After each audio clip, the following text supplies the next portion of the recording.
Ge. Guys, alam niyo ba itong dahon na daw?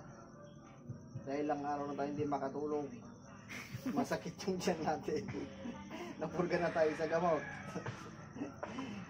Hindi masama makinig sa matatanda. Ito daw yung kakainin natin para sa kabag na bisip na daw. Ngalingalom talaga?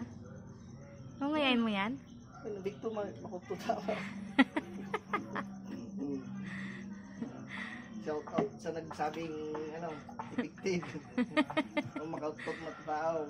Wow. Tinagan natin, ayan may subusob.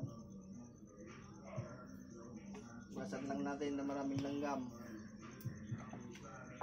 Ge. Ay, ba yung lasa niya ako?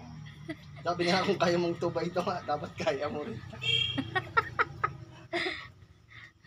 Parang ka nagmamama. Yung lasa niya, kumakain pang Kung palaya. payabas na yung Bubod. maliit pa. Usig pa. Bali yung talbos lang kakainin natin na baka to, iwan ko lang, baka imbis na gumaling tayo. Mabalik na tayo.